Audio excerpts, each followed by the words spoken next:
bergabung. Ada Tutpuri dari Yogyakarta, kemudian ada Andrian Aditya Pratama, kemudian ada Ahmad Paujan dari Batu Licin. Ini dari para audiens bisa say hey, kenalan dulu nih. Bisa dibuka open kameranya, monggo kenalan dulu. Silakan para audiens bisa dibuka kameranya. Oh ya, mungkin dari saya dulu. Nah, ini kenalin, nama saya Cahaya. Nah, saya sebagai admin di Mentor Kepribadian. Asal saya dari Magelang. Gitu. Mungkin dari Pak Joko juga baru kali ini kenal saya ya Pak ya? Iya betul Mbak, baru malam ini kenal ya. Baru juga ini Pak ya. saya. Iya. Ya. Dan kebetulan Pak Herman sama Bu Dwi juga belum gabung ini. Yana juga belum gabung. Sama Pak Wendy, Pak Mentor Wendy juga lagi di luar, lagi ada acara sebentar. Iya, beliau masih di jalan tadi. Iya. Ya.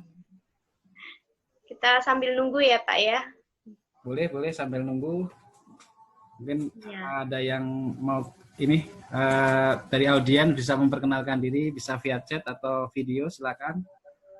Iya, dari Tutwuri dari Yogyakarta. Ibu atau Mbak ini bisa open kameranya, kita kenalan dulu ya.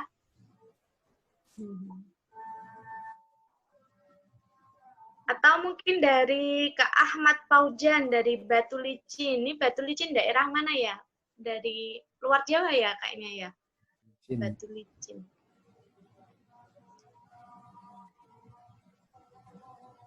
Sebentar, saya ini dulu. Kalimantan Selatan, Mbak, Batu Licin. Kalimantan Selatan. Oh, Kalimantan Selatan. Iya. Ini teman-teman saya juga banyak yang dari Kalimantan. Itu licin ya.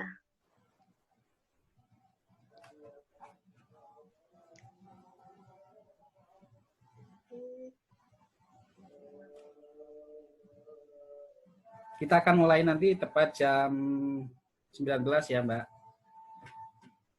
Iya. Ya, masih kurang 4 menit lagi ya, Pak ya. Sambil nunggu peserta. Pasti nanti seru nih mengenai bisnis, kiat-kiat berbisnis dari Pak Joko Prasetyo nih, Pak. Iya. Bisa nanti menularkan ilmunya kepada teman-teman semua biar bisa membangun bisnisnya ya, Pak ya.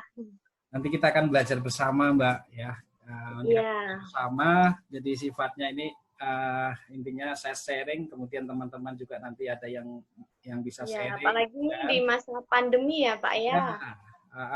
Siapa tahu kita menemukan insight baru nih Mbak nanti. Insight baru di masa pandemi seperti ini, bisnis kita masih bisa jalan, masih bisa running gitu kan, masih mendatangkan profit seperti itu. Terus sekali. Iya. Nanti teman-teman juga bisa sharing untuk kendala-kendalanya dan kita bahas bersama-sama. Ya. Siapa tahu kita dapat menemukan solusinya bareng-bareng ya Pak.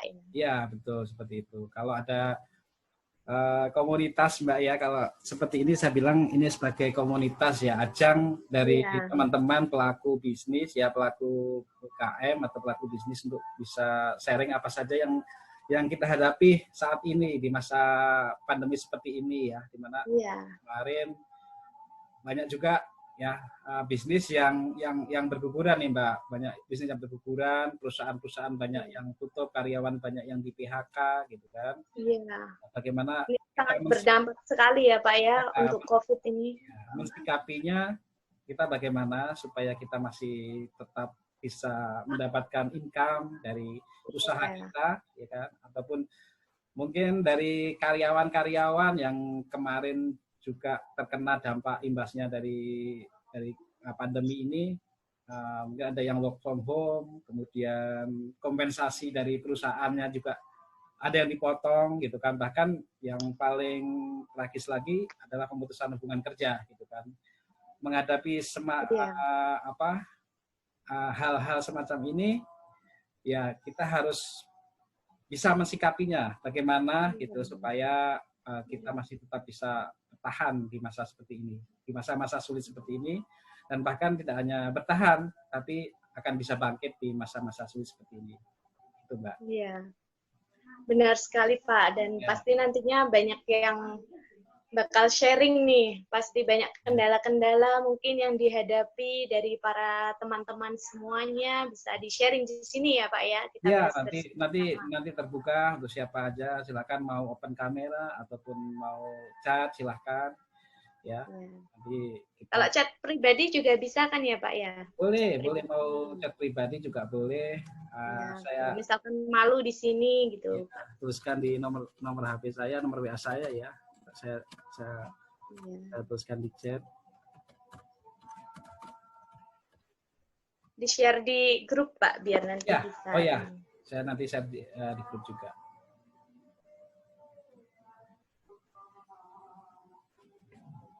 Untuk di Magelang ya Mbak ya? Sekarang posisi di Magelang atau di Jogja? Iya, di Magelang Pak. Saya asli Magelang. Asli Magelang ya. Aman ya Magelang? Ya, alhamdulillah saya juga ini. Alhamdulillah aman. Saya juga lagi merintis bisnis juga ini Pak. Oh gitu ya. Nanti bisa sharing-sharing juga Mbak, bisnis yang dirintis, bagaimana cara merintisnya dari awal. Gitu kan. Iya.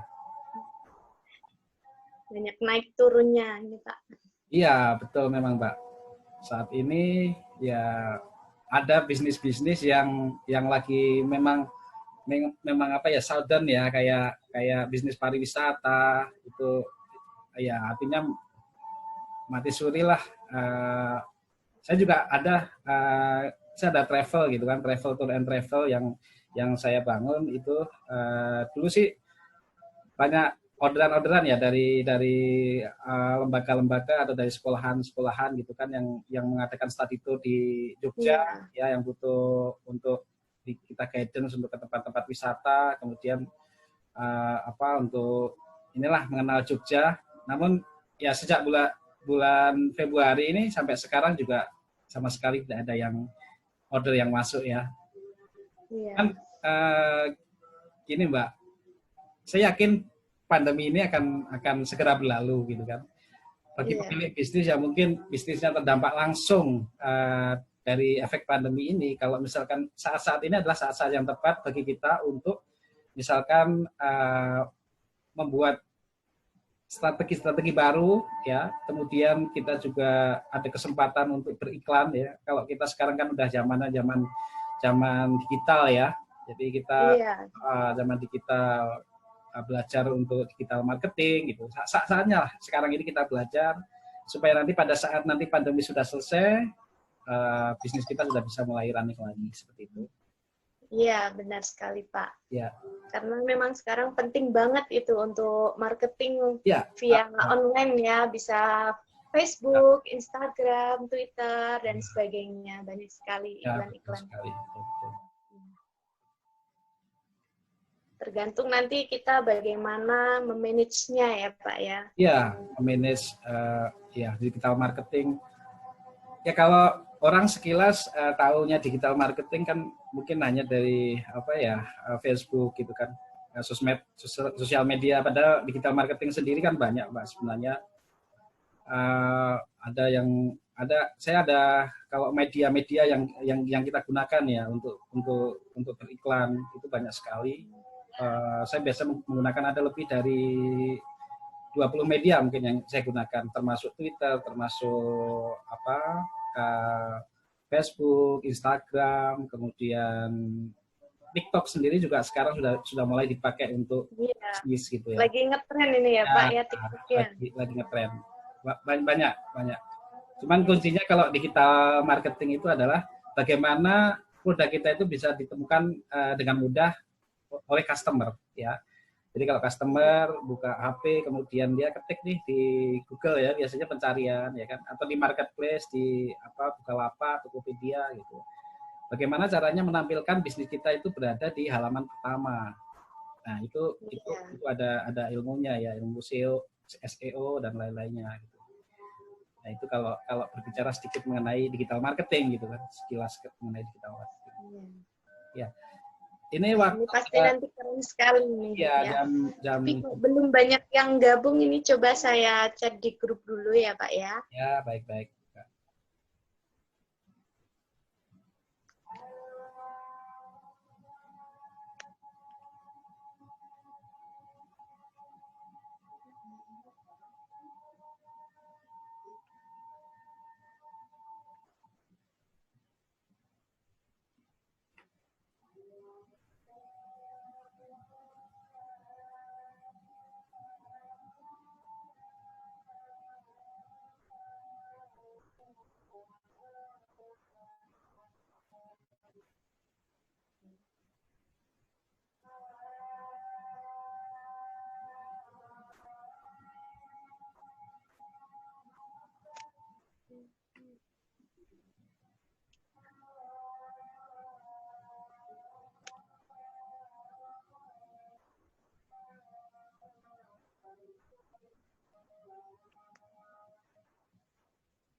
Ini sudah lumayan banyak ya Pak ya yang bergabung. Ya, oke.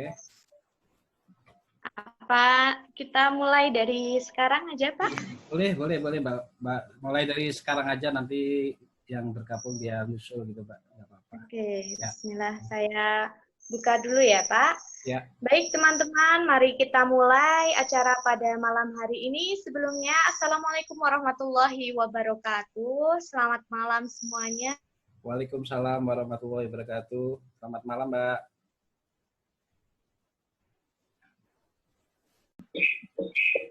Saya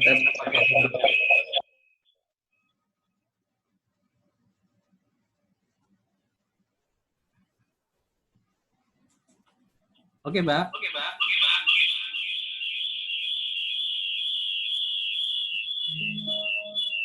Suaranya kayaknya. Tes.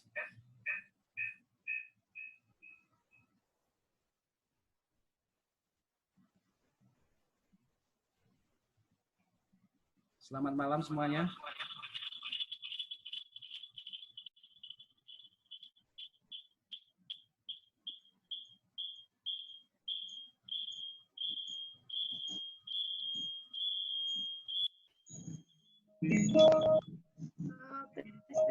Mohon maaf sekali, ini ada sedikit kendala. Oke, saya mulai ya.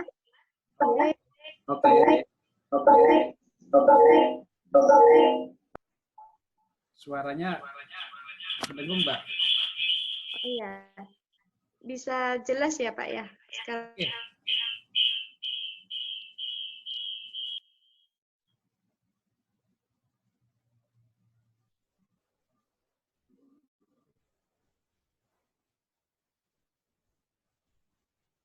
Halo? Ya, halo Mbak. Mungkin ya bisa jelas. Oke. Oke, atau mungkin dari Pak Joko bisa di-mute salah satu. Oke, sudah saya lift yang satunya, Mbak. Oke. Oh iya. Ya. Baik, selamat malam. Assalamualaikum warahmatullahi wabarakatuh. Mohon maaf sekali tadi ada sedikit kendala. Nah, apa kabar dari Sobat Ngopi Personality? Selamat bergabung pada malam hari ini. Kita kedatangan narasumber yang sangat luar biasa, yaitu dari Bapak Joko Prasetyo. Nah, nanti bisa perkenalan diri dulu ya, Pak, biar teman-teman di sini juga mengetahui untuk latar belakang dari Bapak Joko. Nah, malam hari ini kita akan berbincang-bincang mengenai bisnis. Nah, apa itu bisnis? Kemudian apa itu kendala-kendala yang kita hadapi selama kita berbisnis? Nanti kita bisa sharing-sharing bersama di sini bersama Bapak Joko Prasetyo. Nah, tanpa memperlama-lama waktu, untuk waktu dan tempat saya serahkan penuh kepada Bapak Joko Prasetyo. Saya persilahkan. Oke, terima kasih Mbak. Selamat malam semuanya, Bapak Ibu yang ada di rumah ataupun yang lagi di luar. Pada kesempatan malam hari ini saya berbahagia sekali ya bisa bertemu dengan Bapak Ibu semua walaupun via Zoom gitu. Ada yang beberapa yang sudah bergabung sambil nunggu ya teman-teman nanti yang bergabung, nanti ada mentor Wendy, mentor Herman, mentor sama Bu Dwi juga. Terlebih dahulu saya ingin memperkenalkan diri, nama saya Joko Prasetyo. Saat ini saya tinggal di BSD Tangerang Selatan. Kalau asli saya dari Jogja ya, dari Jogja di Jalan Parangtritis KM 7. Untuk aktivitas saya saat ini, saya menjalankan bisnis di bidang supplier material bahan bangunan untuk proyek-proyek di wilayah Jabodetabek. Kemudian usaha lain yang saya geluti di bidang pariwisata, itu and travel, yang and travel ya, ada di bidang bisnis menyesuaikan kondisi saat ini. Bisnis ada yang turun, ada yang naik, yang rencana. Maka saya ada juga dari yang pariwisata, mempertahankan bisnis saya itu, sedangkan ada order masuk, mungkin saya pivot ke bisnis yang lain seperti bisnis di bidang namanya 9 pokok ya, seperti itu. Oke, sudah ada beberapa peserta yang masuk. Mungkin bisa kita mulai sekarang, Pak ya. Saya share presentasinya. Oke, pada kesempatan malam hari ini, saya membawakan, kita akan sama-sama belajar mengenai, kita akan sama-sama belajar.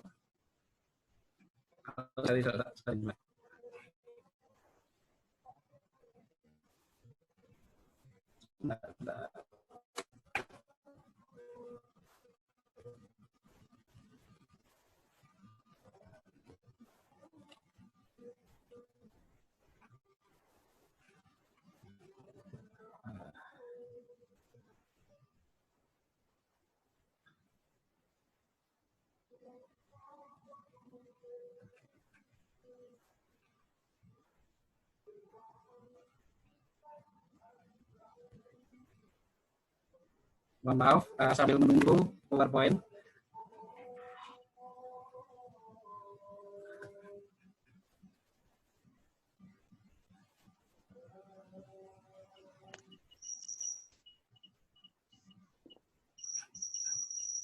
Untuk PowerPoint sudah bisa dilihat, Mbak, atau belum? Saya share screen-nya. Belum ya, oke. Oke, sekarang udah ini ya. Ya, sudah Pak, sudah bisa. Oke.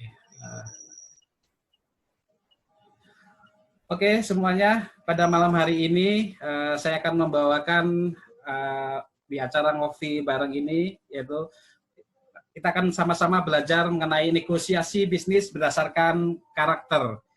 Ya, oke. Tentunya kita semua ya sebagai makhluk yang hidup di dunia ini ingin merasakan apa yang kita inginkan, atau merasa kita ini sukses dan hidup bahagia. Tidak hanya merasa, tapi kita juga artinya mengalami apa yang dinamakan sukses dan bahagia. Yang dinamakan sukses itu bisa tercapai apa yang menjadi tujuan ya, goalnya yang menjadi tujuan dari Bapak Ibu semua ini bisa tercapai, misalkan mempunyai goal atau tujuan mempunyai rumah gitu kan, rumah tingkat 3 atau rumah tingkat 2, kemudian mempunyai kendaraan, kemudian mempunyai sepeda motor atau mempunyai keluarga yang bahagia, itu adalah goal atau tujuan dari apa yang ingin kita capai. Kalau kita bisa mencapai tujuan-tujuan tersebut, tentunya kita akan bisa merasa sukses dan bahagia. Oke, sebelum kita mulai ke acara negosiasi bisnis berdasarkan personality atau berdasarkan karakter, ini saya biar nggak ngantuk juga, ini Mbak, saya ada game psikologi ya, ada game psikologi.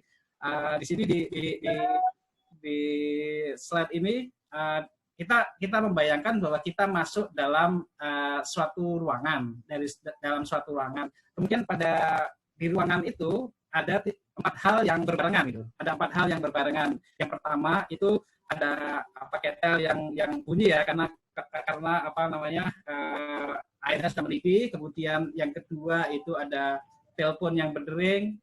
Kemudian ada yang bayi yang menangis, kemudian yang keempat itu ada anjing yang sedang menggigit sofa gitu kan. Kalau Anda Bapak Ibu semua misalkan masuk ke dalam ruangan, hal mana dulu yang akan diambil atau misalkan dimatikan, atau hal mana dulu yang ditangani seperti itu. Nanti dari game ini nanti akan ada gambaran bagaimana karakter kita. Silakan, mungkin bisa di chat aja, bisa di chat, dipersilakan memilih yang mana.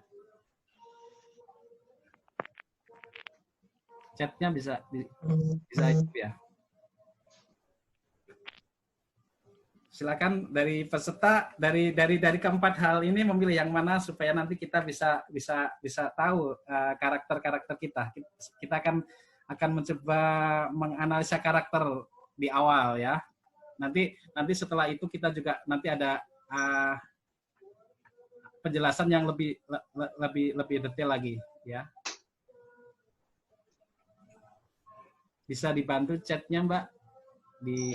Oh iya. Kita bacakan. Nah, dari teman-teman, ayo kita.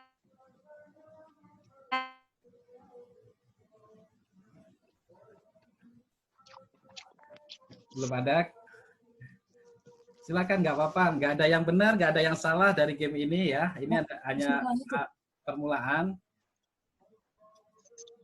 Ya, ada yang. Kalau yang pertama ini mematikan ketel yang mendidih, kemudian yang kedua ini menjawab panggilan telepon, kemudian yang ketiga ini tenangkan bayi yang sedang menangis, yang keempat ini adalah hentikan anjing yang menggigit. Nah, Anda kalau masuk ke ruangan itu apa yang Anda lakukan? Yang pertama kali Anda lakukan itu apa? Gitu, seperti itu.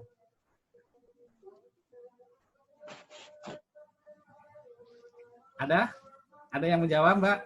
Bisa dibacakan, Mbak?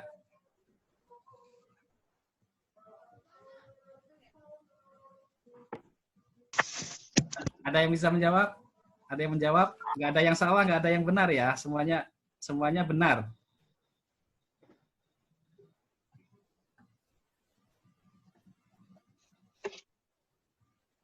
Ini untuk fitur chatnya bisa dibantu, Mbak.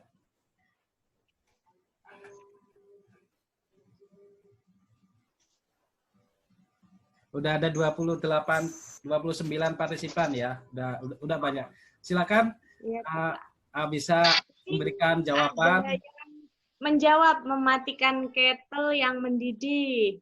Ya. Ada lagi juga mematikan kettle yang mendidih. Nah, ayo siapa lagi yang akan menjawab? Ini tidak ada salah, tidak ada benar. Ini adalah game psikologi dan bukan saya juga yang menciptakan, yang membuat game ini gitu.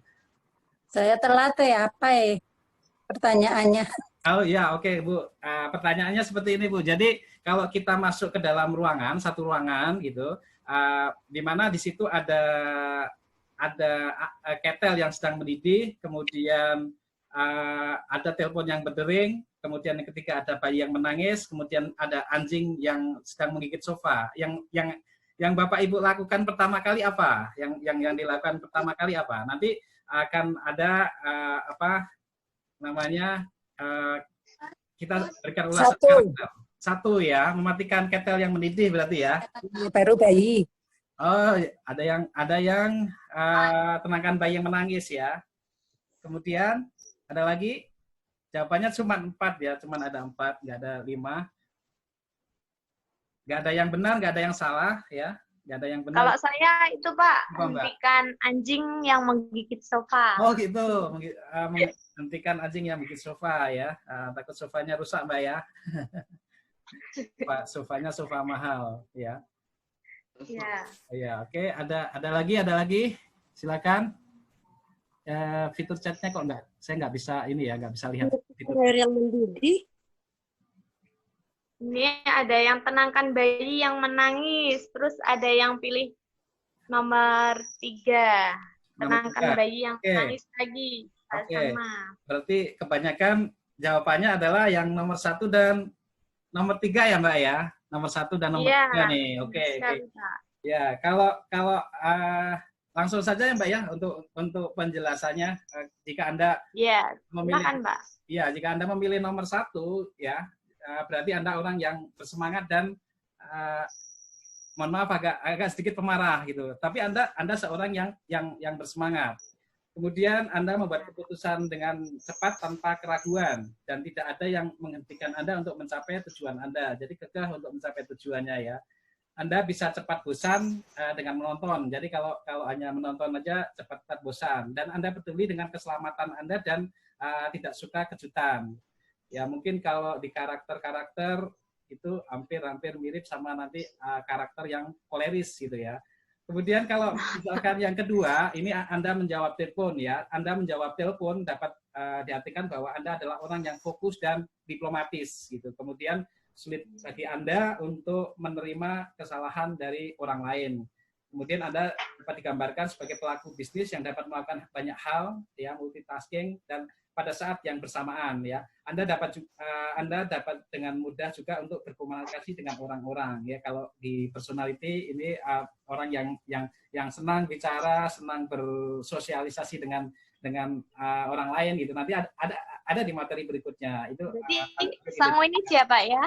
Ya betul Mbak. Kemudian tenangkan bayi yang menangis ya, nggak suka keributan mungkin ya. Jadi jika pertama kali Anda mencoba menenangkan anak, Anda adalah orang yang tenang dan banyak akalnya. Anda suka membantu orang lain dan siap mengorbankan untuk kepentingan orang lain ya. Jadi Anda adalah keluarga dan menghargai hubungan manusia ya. Jadi sangat-sangat menghargai hubungan antar manusia. Kemudian Anda takut kesepian dan penting bagi seorang untuk selalu dekat dengan Anda. Jadi harus selalu ada yang dekat, kemudian ada yang support. Bagi Anda, malam yang tenang, nyaman bersama keluarga lebih menarik daripada pesta yang bising. Jadi yang seorang yang punya karakter ini tidak suka ya hal-hal yang bising, pesta ya betul seperti itu. Kemudian kalau yang keempat adalah hentikan anjing yang menggigit di sofa ya. Kalau ini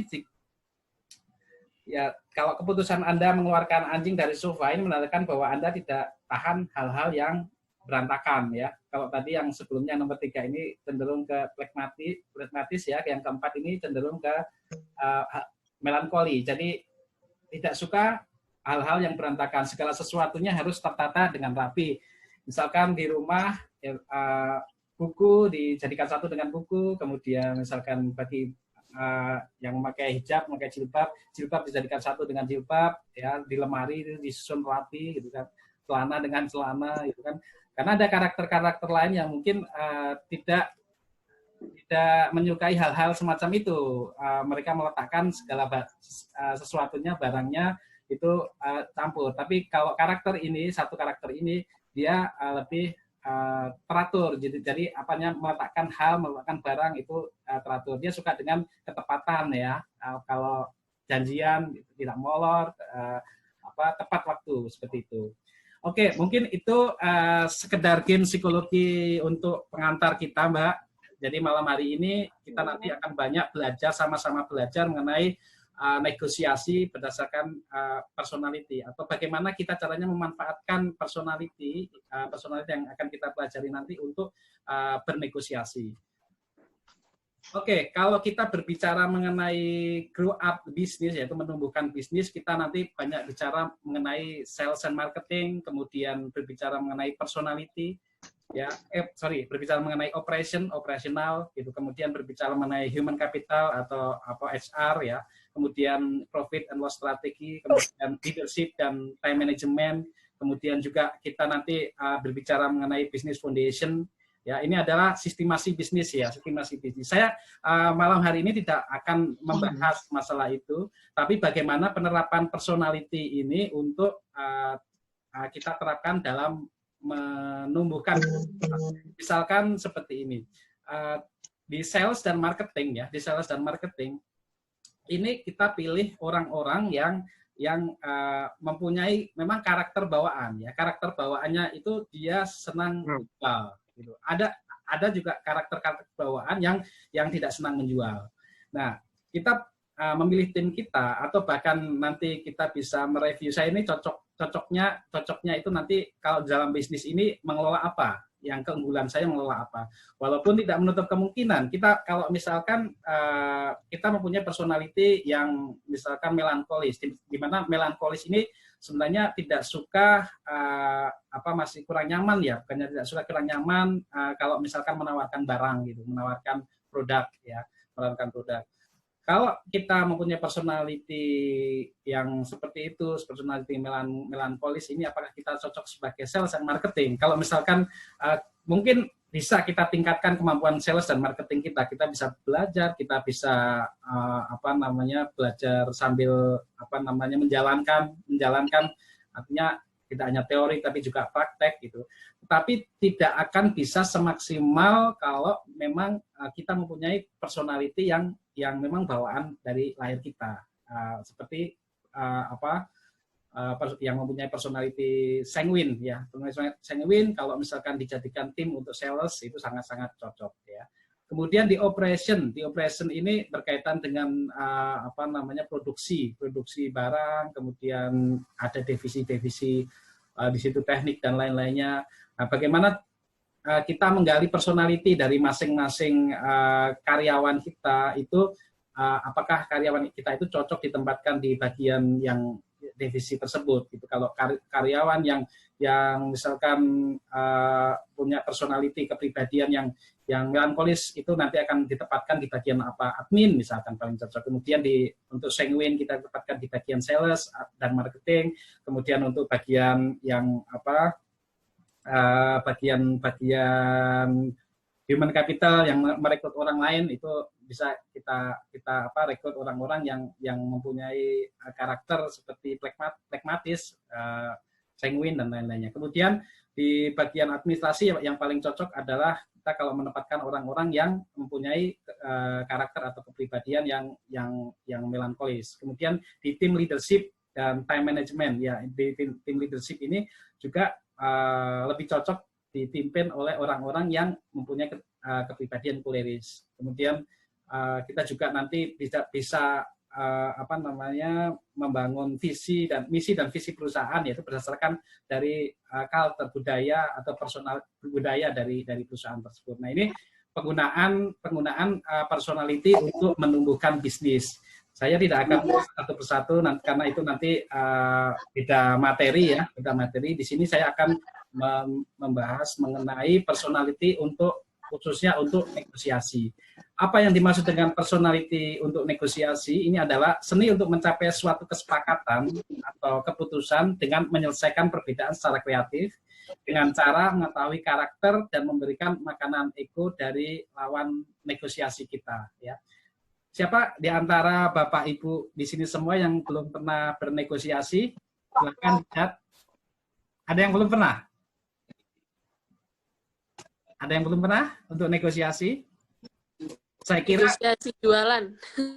Ya nggak harus negosiasi jualan ya Mbak. Semua negosiasi. Ada yang belum pernah? Oke, saya kira semuanya dari Bapak Ibu yang di sini itu sudah pernah melakukan negosiasi, ya. Sudah pernah melakukan, saya yakin. Ya, untuk gambar yang pertama ini, seperti kita pada saat bangun tidur ya, bangun tidur ada jam waker. Malam hari kita setel jam waker ya, setel jam waker di kamar tidur kita. Kemudian jam waker itu berdering, ya, berdering. Kita pernah nggak mengalami mau bangun apa enggak ya, bangun apa enggak ya? Ini kan kita berarti sudah melakukan negosiasi dengan diri kita sendiri ya. Ya mungkin pemenang negosiasinya siapa? Pemenang negosiasinya apakah kita ataukah apa namanya berlalu waktunya gitu kan sehingga kita kalah dalam bernegosiasi. Kalau misalkan kita setel alarm jam 3 gitu, setel alarm jam 3 ternyata setelah bel berbunyi alarm berbunyi sebentar lagi 5 menit lagi, itu kan negosiasi ya, negosiasi. Kemudian nanti bangun jam 4 aja, itu negosiasi ya. Itu apa namanya, semua orang pernah mengalami negosiasi dari bangun tidur. Kemudian setelah dari bangun tidur kita mau apa, mau aktivitas apa dulu yang akan kita lakukan, itu juga merupakan negosiasi ya. Mau mandi dulu atau mau sholat dulu atau mau apa dulu dan lain-lainnya, itu adalah negosiasi. Nah kemudian kita baru memutuskan setelah negosiasi, saya mau melakukan hal A, hal B, hal C dan lain-lainnya.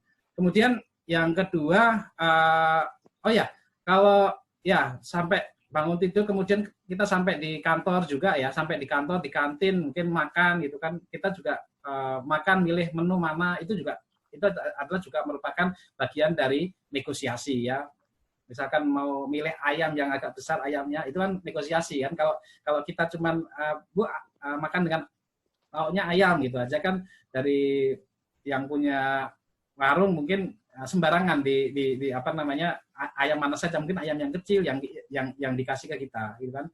Tapi pernah nggak kita kalau misalkan kita sedang di rumah makan di KFC atau di mana gitu, tolong pilihkan ayam yang agak besar. Nah, itu adalah bagian dari negosiasi. Ayam yang agak besar, yang renyah, yang ini gitu kan, itu bagian dari negosiasi. Kemudian juga tidak terlepas juga di pasar ya, di pasar tradisional ataupun di pasar modern, itu juga orang banyak melakukan negosiasi. Kalau di pasar memang sudah terkenal, misalkan mintanya 100.000 ya kan, kemudian kita nego menjadi 50.000 ya. Kalau seperti di pasar Beringharjo ya, kalau di Jogja pasar Beringharjo, kemudian di Malioboro gitu kan, sudah ada patokannya seperti itu. Misalkan kita tawar berapa persen dari harga penawaran, tapi juga jangan sadis-sadis juga ya, jadi nawarnya jangan terlalu murah juga, dan juga kita juga tidak terlepas dari hal yang dimakan negosiasi. Kemudian di bisnis ya, di bisnis ini banyak sekali ya kita berhadapan dengan namanya negosiasi. Ya, misalkan mau mencari partner bisnis, mencari investor, kemudian mencari apa namanya supplier, misalkan mencari supplier, mencari penyuplai barang, ini kita dihadapkan dengan apa yang dinamakan dengan negosiasi. Kemudian juga menentukan bisnis, ya, menentukan bisnis sesuai dengan karakter kita, Nanti akan kita pelajari di belakang ya. Jadi bagaimana cara menentukan bisnis sesuai dengan personality kita, gitu kan. Jadi itu ya negosiasi. Kita mungkin kalau selama kita hidup tidak terlepas dari apa yang dinamakan negosiasi. Tapi dahsyatnya itu kalau kita bisa mempelajari personality dari lawan negosiasi kita akan dengan sangat mudah bisa memenangkan negosiasi itu ya. Dalam hal memenangkan ini mendapatkan yang terbaik dari hal yang kita negosiasikan ya. Jadi kita misalkan negosiasi harga gitu kan, kita negosiasi harga. Saya pernah juga waktu itu saya di toko mebel ya. Di toko mebel saya habis belajar personality terkait dengan Pak Mentor Herman gitu kan. Yang tadinya furniture itu dijual dengan harga 2 juta gitu kan, karena saya sebelumnya sudah memang di situ dan menjadi langganan saya, dan di situ adalah terkenal toko yang harganya itu tidak bisa dinego terlalu banyak gitu. Jadi paling turun 100, 200. Dan itu setelah saya belajar mengenai ilmu personality ini saya terapkan untuk negosiasi barang yang saya beli. Saya tahu waktu itu kalau yang mempunyai toko ini mempunyai karakter kepribadian yang sanguin gitu kan. Sanguin. Nah, kalau saya belajar tentang personality gitu kan, pemiliknya adalah seorang sanguin. Apa kata-kata apa saja yang harus saya sampaikan ke beliau, ke pemilik ini supaya dia merasa senang gitu kan. Dia merasa senang ya. Waktu itu bahkan saya belum menawar harga, sudah diberikan turun 500 karena memang dia senang dengan percakapan kita gitu. Kalau seorang yang sanguin diberikan makanan egonya ya, terpenuhi juga makanan egonya, dia akan dengan mudah bukan menuruti semua permintaan kita. Tapi saya juga nggak nyangka tiba-tiba mereka seolah-olah ya seperti, bukan kita hipnotis ya, bukan seperti itu, tapi seperti mereka memberikan penghargaan ke kita sehingga diturunkan harganya gitu kan. Waktu itu diturunkan sampai harga 500.000 ya, yang tadinya biasa 100.000 jadi 500.000. Nah itu kalau kita tahu tentang ini personality, dan hal-hal yang lain banyak sekali ya. Hal-hal yang lain banyak sekali, mungkin nanti juga bisa diberikan testimoni dari Bapak Ibu yang ada di sini, apa yang pernah dialami kalau kita memberikan makanan ego ke lawan negosiasi kita. Kemudian di negosiasi bisnis misalkan seorang sales yang ingin menjual rumah gitu kan, menjual rumah. Kalau kita tahu personality dari calon customer kita ya, kita tahu misalkan personality dari calon customer kita ini adalah orang yang pragmatis misalkan, di mana pragmatis ini adalah suka akan ketenangan kan, berarti kan yang ditawarkan ke mereka adalah ketenangan gitu kan, rumah yang misalkan sejuk, nyaman gitu, kemudian lingkungannya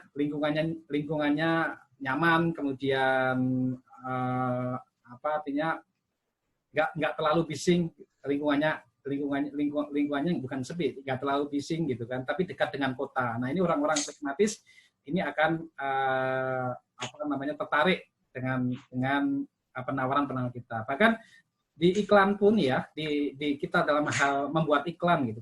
Misalkan kalau teman-teman di sini ada yang belajar yang sudah tahu belajar tentang advertising ya, di advertising pun ilmu personality ini bisa kita manfaatkan ya, di advertising, di iklan. Bagaimana menulis iklan sesuai dengan personality. Nah ini nanti mungkin ada kita bahas ya nanti kalau misalkan di lain waktu ya. Pilihan kata-kata apa saja yang kita sampaikan di iklan itu, pilihan kata apa saja ya. Kemudian warna gitu kan, warna apa saja yang nanti ada di iklan itu. Sampai nanti di negosiasi bisnisnya seperti apa, kita tahu karakter dari lawan negosiasi kita, itu kita akan sangat dengan mudah kita mencapai suatu kesepakatan ya. Jadi negosiasi tadi tidak menang-menangan ya, saya menang, lawan negosiasi kita kalah, bukan seperti itu, tapi dari negosiasi tadi itu seni mencapai suatu kesepakatan. Jadi negosiasi ini adalah seni ya, bisa saya bilang sebagai seni untuk mencapai suatu kesepakatan atau keputusan. Jadi dari lawan negosiasi kita juga tidak merasa kalah, tidak merasa saya kalah bernegosiasi, gitu, bukan seperti itu. Tetapi memang benar-benar dari hatinya mereka mencapai suatu kesepakatan ya. Jadi seperti itu. Apa sih yang terpenting dari negosiasi ya? Jadi di sini nanti kita akan sama-sama banyak belajar ya mengenai yang pertama adalah konsep dasar dari negosiasi itu. Kemudian yang kedua, cara mengetahui karakter dari lawan negosiasi kita, ya.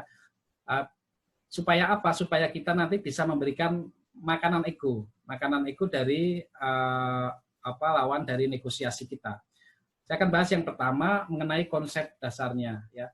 Jadi kalau Anda sudah belajar, Bapak Ibu semua sudah belajar mengenai negosiasi, ya. Sebelum negosiasi ini dijalankan, sebelum Anda bertemu orang untuk bernegosiasi, itu yang pertama yang harus Anda tetapkan adalah tujuan dari negosiasi itu sendiri, ya. Saya ambil contoh kecil, ya, misalkan kita ingin membeli kendaraan, misalkan kendaraan dengan harga pasarannya di 100 juta misalkan, yang mudah aja. Kemudian saya harus tetapkan, ya, saya harus tetapkan budget saya misalkan hanya 80 juta, ya. Saya tetapkan 80 juta. Itu adalah tujuan dari kita bernegosiasi, harus goal di angka 80 juta. Ya, caranya seperti apa? Ya, caranya kita bukan memaksa, meminta-minta supaya yang 100 juta jadi 80 juta. Bukan kita artinya menjelek-jelekan barangnya supaya turun jadi 80 juta, enggak. Kalau yang di personality ini kita akan belajar bagaimana melakukan pendekatan secara personal dengan lawan negosiasi kita supaya tercapai suatu kesepakatan, yaitu dengan cara mengetahui karakter, ya. Karakter ini ada atau sifat dasarnya dia, kemudian sehingga kita tahu makanan egonya itu apa, gitu. Makanan ego atau makanan ego ini bisa dibilang kepuasan batin, ya. Kepuasan batinnya itu apa, sehingga dengan senang hati mereka akan mengabulkan atau menyetujui apa yang menjadi tujuan dan dari negosiasi itu, ya.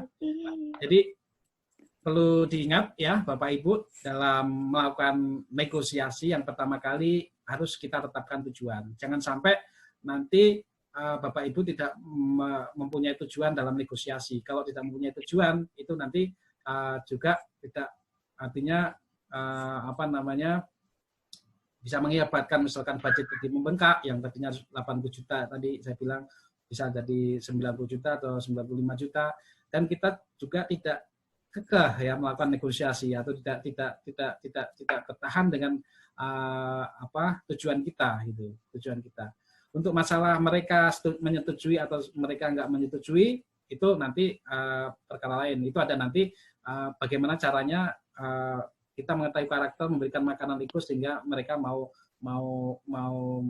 memenuhi permintaan dari kita atau memenuhi kesepakatan antara kita dengan lawan negosiasi. Saya kira juga nanti mungkin ada dari Bapak Ibu di sini yang pernah bernegosiasi dan bisa sharing ke kita, gitu kan, di negosiasi ini pernah menerapkan ilmu personality bagi yang sudah belajar, ya. Kalau yang belum belajar, mungkin malam hari ini kita akan berikan gambarannya bagaimana untuk mengenali personality, kemudian memberikan makanan egonya, yang nantinya untuk pendalaman lebih lanjut itu diadakan juga, ya, materi workshopnya biasanya di hari Minggu, ya, sama mentor Heman, mentor Wendis, itu yang akan menyampaikan materinya. Kemudian yang kedua itu adalah cara mengetahui karakter sehingga kita bisa memberikan makanan ego. Makanan ego ini tidak hanya kita makanan secara ini, ya, sesungguhnya gitu, makan nasi atau daging gitu, tapi jiwa ini juga butuh apa yang dinamakan dengan makanan ego, ya. Makanan yang pemenuhan emosional, ya. Pemenuhan emosional seperti itu. Oke, terus kemudian bagaimana cara mengetahui karakter, ya? Yang saya sampaikan tadi, mengetahui karakter. Kalau yang konsep dasarnya tadi tujuan negosiasi, Bapak Ibu tentunya tahu apa yang menjadi tujuan. Cukup kalau bisa dicatat, ya, tujuan menjadi negosiasi, tujuannya apa, gitu. Tujuan, misalkan saya mempunyai tujuan negosiasi 80 juta atau 95 juta, gitu kan. Tujuannya di situ. Itu tujuannya. Atau mempunyai kesepakatan, misalkan mempunyai kesepakatan dari negosiasi itu lawan negosiasi kita memenuhi apa yang menjadi tujuan kita. Nah, itu bisa Bapak Ibu catatkan di buku buku harian ya, apa menjadi tujuan dari negosiasi hari ini. Kemudian yang kedua tadi cara mengetahui karakter ya. Ya, cara mengetahui karakter dari orang lain gitu atau personality itu Bapak Ibu saya sarankan untuk membaca buku Personality Plus ya. Personality Plus yang sampul warna kuning ya, di mana di personality ini dibagi menjadi 4, jadi yang pertama adalah sanguine, kemudian yang kedua adalah melankolis, kemudian yang ketiga koleris, dan yang keempat adalah pragmatis ya. Jadi manusia ini mempunyai karakter ya, mempunyai masing-masing orang itu mempunyai karakter. Di mana karakter antara orang yang satu dengan orang yang lain itu berbeda ya. Jadi walaupun bayi ya terlihat terlahir kembar, tapi dia mempunyai karakter yang berbeda dengan kembarannya ya, apalagi yang nggak kembar. Jelas mempunyai karakter yang berbeda dengan orang lain gitu kan. Walaupun karakter itunya sama-sama sanguin, tapi tidak akan sama dengan sanguin yang dimiliki oleh karakter dari orang lain gitu kan, karena di situ ada 4 karakter ya, ada sanguin, kombinasinya kombinasinya melankolis atau kombinasinya pragmatis atau koleris gitu, itu berkombinasi nanti ya. Yang terkuat dari karakter ini ada 2 nanti yang terkuat. Kalau misalkan Anda Bapak Ibu semua punya level angka ya. Jadi level angka itu karakter saya, kalau saya sendiri mempunyai karakter di level angka 9, itu adalah karakter yang melankolis. Kemudian karakter yang kedua di angka 8 ini adalah pragmatis. Kemudian karakter saya yang di sanguine ataupun di koleris itu juga tidak terlalu menonjol ya, tapi saya akan berusaha bagaimana karakter sanguine, karakter yang lain itu bisa paling tidak naik level ya. Kalau setelah kita belajar mengenai personality ya kan, belajar mengenai watak manusia ini, kita bisa artinya yang tadinya itu pemalu gitu kan, mempunyai karakter yang biasanya kalau orang melankolis itu agak susah sosialisasi dengan orang lain. Tapi satu sisi orang yang sanguine itu mudah sekali bersosialisasi dengan orang lain. Paling tidak kalau saya mempunyai karakter yang menonjol adalah melankolis, saya akan berusaha untuk ya belajar terbuka sehingga saya akan nyaman gitu bersosialisasi dengan orang lain. Oke, saya ceritakan dulu di sini bahwa watak manusia ini diceritakan oleh Hippocrates, yaitu sekitar 400 tahun sebelum Masehi ya. Jadi Hippocrates mengkategorikan menjadi 4 watak manusia ya. Kemudian selama bertahun-tahun ya, tim Lahaye ini mengajar dan memberikan seminar-seminar dan merangkum kumpulan watak menjadi kepribadian plus ya, dan ditulis lagi, disempurnakan lagi oleh Florence Victor ya, dengan menulis buku Personality Plus yang sampulnya berwarna kuning. Siapa Bapak Ibu yang sudah membaca, mungkin sudah pernah membaca buku mengenai tentang Personality Plus? Mungkin fitur chatnya ini bisa dibantu Mbak Yana untuk fitur chatnya, nggak kelihatan. Oke, jadi Personality Plus sendiri ini bukan SEO ya, bukan horoskop, dan juga bukan weton ya. Misalkan weton itu pasaran Jawa ya, Pahing, Wegi, Kliwon gitu kan. Itu bukan weton ya, bukan SEO dan bukan horoskop ya. Tetapi Personality Plus ini dibentuk dari gen ya. Ini digambarkan di sini rantai DNA ya, rantai DNA itu artinya kalau dari gen atau keturunan itu ya sangat melekat dengan pribadi masing-masing orang gitu kan. Ya, yang akan dipelajari di Personality Plus ini di sini bukan untuk dipahami orang lain, kamu harus tahu saya gitu kan, harus tahu saya. Tapi bagaimana caranya kita untuk memahami orang lain? Artinya kita jangan memakai kacamata kita jangan memakai sepatu kita, tapi kita coba untuk keluar dari sepatu kita, dari kacamata kita untuk bisa memahami orang lain ya. Jadi kita mungkin tidak perlu dipahami, maksudnya bukan untuk dipahami atau dimengerti orang lain, tapi kita berusaha untuk memahami atau mengerti orang lain ya. Kemudian yang poin 1 yaitu sebelum Anda mengenali orang lain itu Anda harus kenali diri Anda sendiri ya. Jadi siapakah aku? Who am I ya? Jadi ini digambarkan seekor kucing yang sedang berkaca ya, ternyata saya singa gitu, bukan kucing gitu kan. Ya. Jadi mengenali diri sendiri. Apa personality saya gitu kan? Apa personality karakter saya yang menonjol? Seperti yang saya sampaikan tadi, ada 4 ya, ada 4 karakter manusia dibagi menjadi 4 ya. Kemudian nanti ada 2 yang menonjol. Ada yang 2 menonjol, ada yang 2 yang kurang menonjol ya.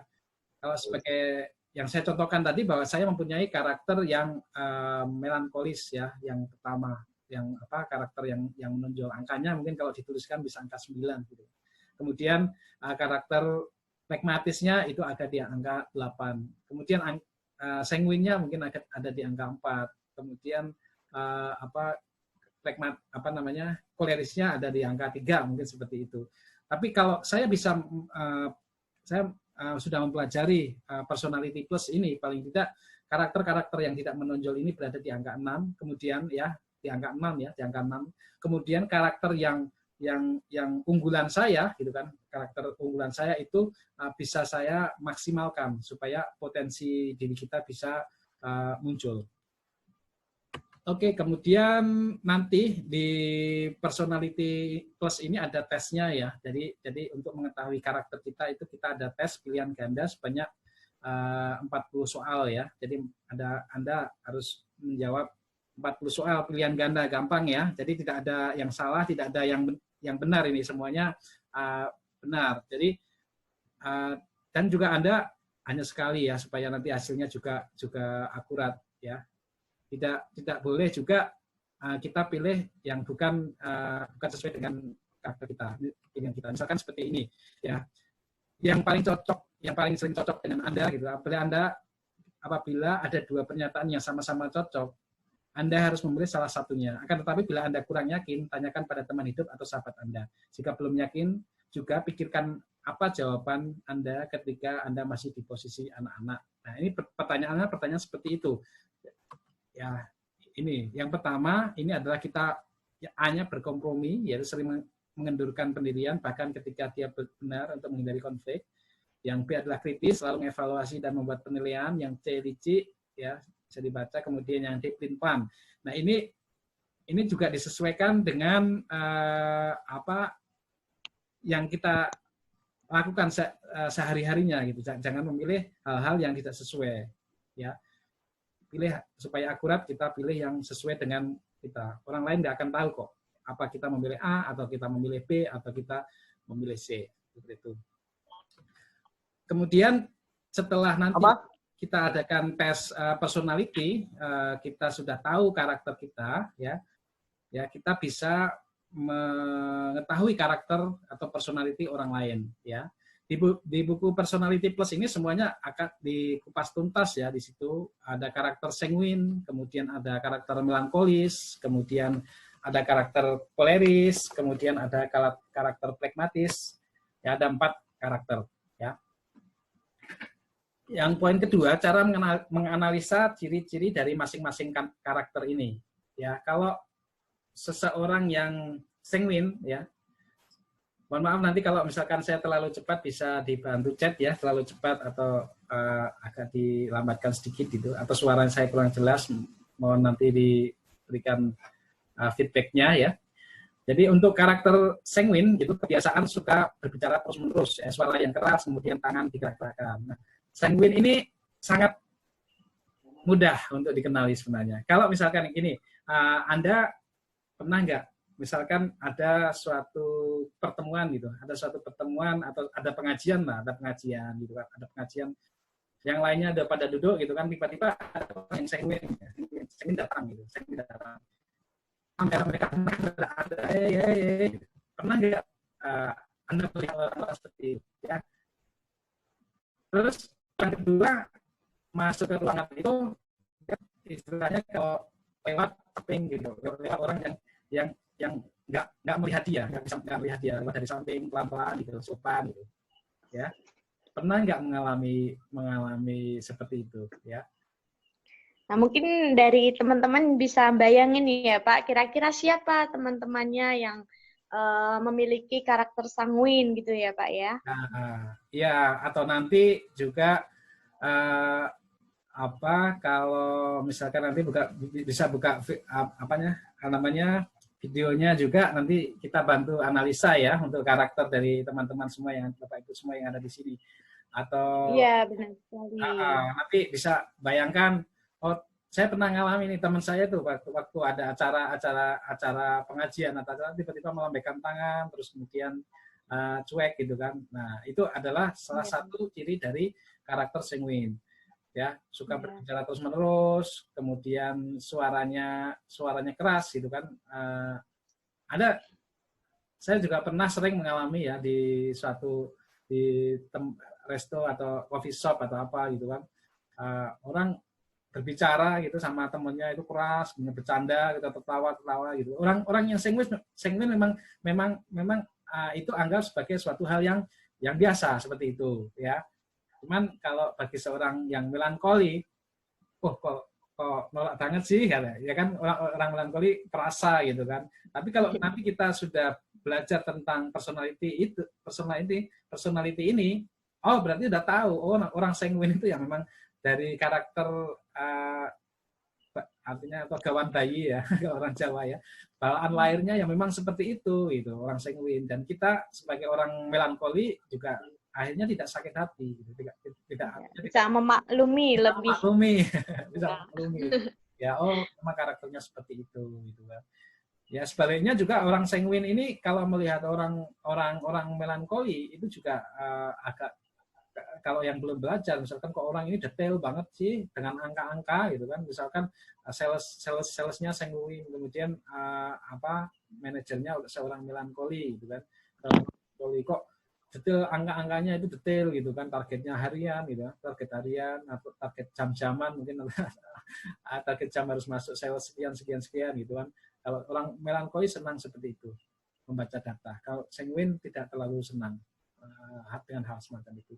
Atau dengan mudahnya kalau misalkan Anda jalan-jalan kemudian menemui orang ya yang pakaiannya itu mencolok ya, kebanyakan sering dia pakai pakaian yang mencolok merah gitu,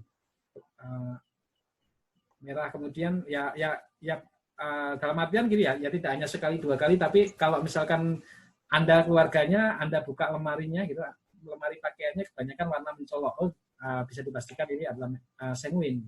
Kalau misalkan ternyata kok almarinya pakaiannya yang krem-krem, yang gelap-gelap gitu, kita bisa langsung mengetahui karakter orang tersebut melankoli atau pragmatis gitu. Ya. Kemudian tangan yang digerak-gerakkan kalau bicara, walaupun sebenarnya orang-orang yang punya karakter lain juga ada yang saat berbicara tangan digerak-gerakkan gitu. Ini bahasa tubuh ya, body language kalau di public speaking ya, itu sebenarnya perlu gitu, karena gerakan itu akan prosentasenya akan mudah ditangkap orang lain dibandingkan kita hanya bersuara, hanya diam gitu kan. Syukur-syukur kalau dikombinasikan antara bicara sama gerakan ini akan sangat powerful. Nah, orang-orang yang sanguin ini kalau menjadi seorang pembicara, menjadi seorang presenter itu ada idenya itu banyak sekali. Kemudian dia juga bisa panggungnya bisa hidup karena dia secara lahir, secara alamiah dia memang sudah mempunyai karakter yang seperti itu. Jadi senang di panggung, senang berbicara gitu, kemudian menggerak-gerakkan tangan gitu. panggungnya hidup. Kalau Anda memilih, kalau Anda nanti memilih MC ya, memilih di acara apa itu cari-cari orang yang sanguin. Bagaimana caranya untuk mengetahui orang itu sanguin? Nanti akan kita ya. Oke, mungkin dari teman-teman bisa di-mute dulu ya untuk kelancaran dalam seminar kali ini. Ya, oke. Jadi bisa di-mute yang masih unmute ya. Kemudian pernyataan yang warna-warni. Ini masih membahas kita mengenai karakter sanguin ya. Pernyataan yang warna-warni, kemudian antusias ya, semangat, kemudian kemampuan mudah bergaul yang saya bilang di awal tadi, seorang sanguin itu akan mudah bergaul, banyak temannya ya. Banyak temannya kalau orang-orang yang melankoli, karena dia tidak canggung gitu, tidak canggung. Mungkin kalau di ada acara orang sanguin ini bisa dapat teman ya kan ada seminar, ada apa, bisa dalam waktu cepat gitu kan. Kadang-kadang ada juga ya pembicara yang memang ayo cari partner, cari teman sebanyak-banyaknya. Orang yang sanguin bisa mungkin dikasih waktu 1 menit itu bisa lebih dari 10 orang kenalannya. Tapi kalau orang yang melankoli gitu kan, melankoli mungkin dikasih waktu 1 menit hanya dapat kanan dan kirinya gitu kan. Nah, itu perbedaannya ya, perbedaannya orang yang karakter-karakter ini. Kemudian dari sorot matanya kalau kita bertemu dengan orang itu, kita lihat matanya, sorot matanya ini sorot mata yang bersinar-sinar, berbinar-binar ya, berbinar-binar. Nah, kalau kita punya teman atau punya saudara atau punya anak gitu kan yang punya karakter sanguin ini, sorot matanya bersinar-sinar, kemudian antusias, itu berbicara antusias ya, kita sebagai lawan bicaranya harus menghargai ya, harus menghargai supaya dia tadi makanan egonya itu terpenuhi gitu kan. Kalau kita juga ikut antusias gitu, jangan sampai orang kalau udah belajar ya, orang yang melankolis menyampaikan ide, menyampaikan apa, kita pasif, kita nggak merespon apa yang dibicarakan. Nah, orang yang punya karakter sanguin akan merasa, aduh gimana ya, kok nggak bisa menerima gitu, atau nggak ada respon gitu, akan merasa lain gitu. Tapi kalau kita menanggapinya dengan para antusias, mereka akan tambah antusias gitu. Nah ini nanti potensinya sanguin itu akan bisa muncul, akan bisa maksimal kalau kita ya, misalkan sebagai orang tua misalkan, atau sebagai atasan di kantor yang punya anak sanguin, kemudian sebagai pimpinan dari suatu perusahaan, itu bisa memberikan makanan ego dari orang-orang yang sanguin ini. Kemudian ya ini sanguin ketawanya bisa lepas ya. Kalau foto ciri-cirinya juga kelihatan giginya ya. Ya, kelihatan lebih pede ya, Pak ya. Lebih pede, kelihatan dengan gaya-gaya bebas gitu kan. Beda sama orang yang nanti saya tunjukkan fotonya, orang-orang yang mempunyai karakter lain. Ya. Oke, untuk mengingatkan kembali kepada teman-teman, sebagian bisa di-mute dulu untuk proses kelancaran. Ya, jadi untuk bisa di-mute. Kalau misalkan ada yang perlu ditanyakan, nanti bisa via chat ya, Mbak. Saya tidak bisa lihat yang chatnya ya. Mungkin bisa dibantu di admin ya untuk bisa melihat chatnya. Oke, saya lanjutkan. Tadi sanguin ya. Jadi cukup kalau ada yang masih kurang jelas dari apa yang saya sampaikan tadi, bisa langsung disampaikan, nanti akan langsung kita jawab. Jadi karakter sanguin seperti itu ciri-cirinya. Kemudian karakter yang kedua adalah melankolis. Melankolis ini adalah seseorang yang serius gitu kan. Serius gitu, mempunyai sifat perasa, kemudian cara pendekatan yang santun ya, cara pendekatannya sopan, santun, kemudian komentar kadang-kadang menyalahkan diri sendiri gitu kan. orang yang melankolis, kalau kita dari WA aja mungkin sudah ya, pernah.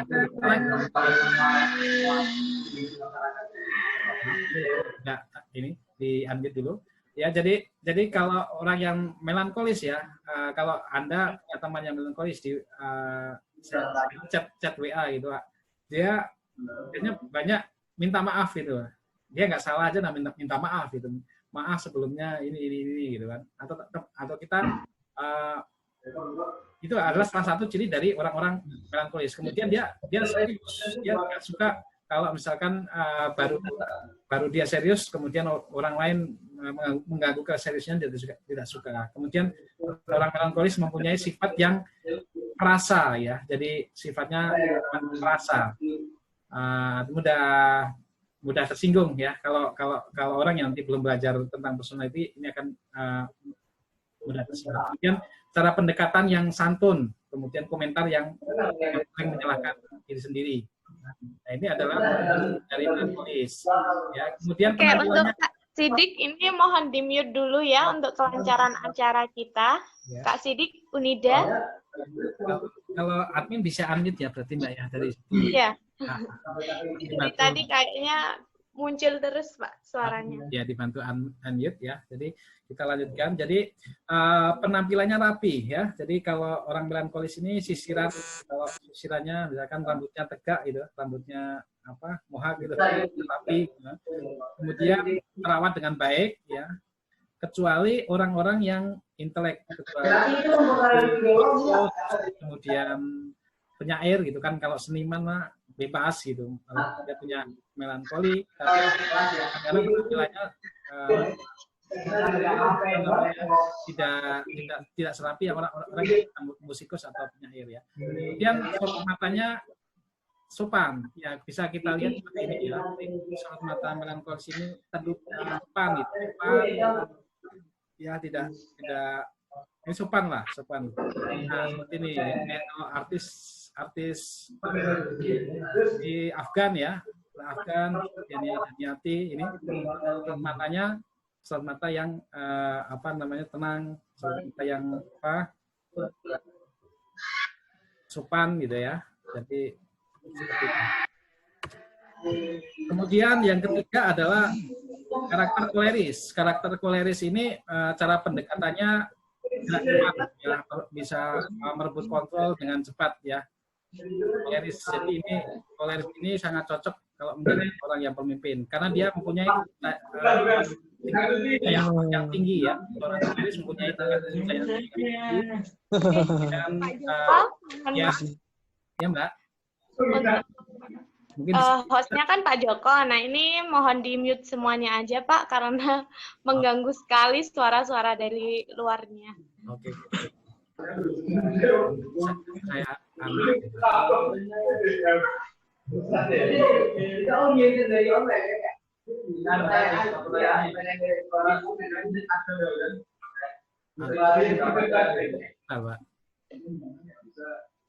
Oh ya, oke, chatnya udah ada ya.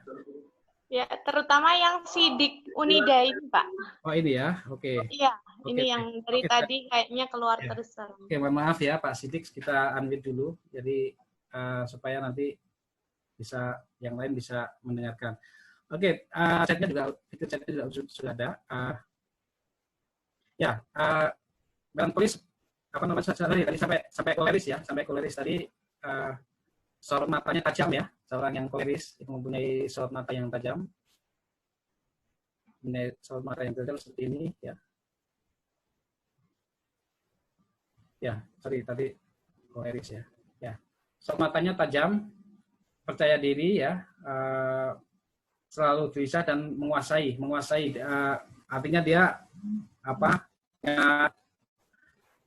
kekuasaan atau area ya, seperti itu. Jadi itu seorang koleris ya. Cara pendekatannya gerakannya cepat, berkontrol dengan cepat ya. Tadi saya ulangi, selalu gelisah dan menguasai, sorot matanya tajam. Nah, seorang koleris ini cocok sekali menjadi pemimpin atau misalkan pemimpin tim gitu. Seorang koleris ini sangat cocok karena dia bisa sebentar ya. Sebentar saya lagi sebentar. Jadi ini punya percaya diri selalu menghasilkan sorot mata yang tajam ya, seorang koleris. Kalau sorot matanya seperti ini ya, jadi sorot mata tajam ya, seperti ini ya. Dan dia sangat cocok menjadi seseorang pemimpin. Kemudian yang personality yang terakhir adalah pragmatis ya. Pragmatis itu cara pendekatannya yang tenang, kemudian postur tubuh saat duduk itu santai ya. Duduknya menyandar ya, kalau keadaan mungkin kan duduknya menyandar, kemudian sorot matanya datar ya, sorot matanya datar. Kalau sorot matanya seperti ini ya, pragmatis ya.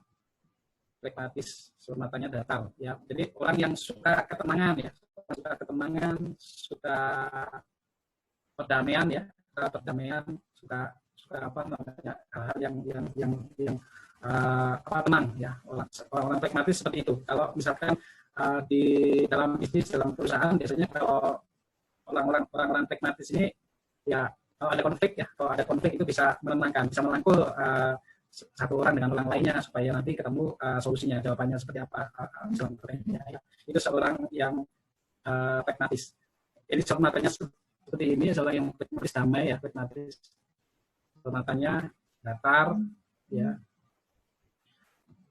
Nah, kalau di personality plus ya, untuk memudahkan mudahan kita dalam mengingat-ingat dari masing-masing dari personality karakter ini dibagi menjadi 4 kuadran ya, dengan kata kunci untuk yang koleris ini ya, kuncinya mawe ya. Jadi seorang yang koleris ini mempunyai kemauan keras, kemudian independen, mempunyai visi, kemudian produktif, cerdas gitu. Menjadi seorang pemimpin, dia bisa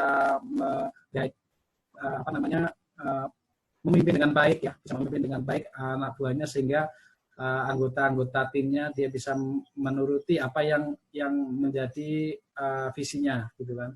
Kemudian itu hal-hal yang positif. Kemudian yang perlu ditingkatkan, atau hal yang perlu ditingkatkan yang negatif ini adalah orangnya dingin ya. Orangnya dingin, kemudian cepat puas diri, kemudian ceroboh, dia mendominasi, dominan gitu. Kemudian dia sulit ya bagi seorang polisi untuk mengampuni ini agak sesuatu yang sulit gitu, yang pemarah, kejam gitu kan. Kalau Anda misalkan berhadapan dengan orang-orang koleris ya, berhadapan dengan orang-orang koleris ini, kalau orang koleris ini dia tidak peduli. Jadi yang penting harga dirinya ini tidak diinjak gitu kan. Jadi dia tidak mau dia harga dirinya direndahkan atau seperti apa. Kalau misalkan Anda ada permasalahan hukum dengan orang-orang koleris ini, sebaiknya tempuh dengan jalur damai ya. Karena orang-orang koleris ini dia rela gitu kan, rela mengeluarkan uang berapapun kalau selagi supaya harga dirinya bisa tidak merasa diinjak gitu kan. Walaupun dia habis-habisan segala macam, dia akan rela lakukan kalau untuk demi mempertahankan harga dirinya.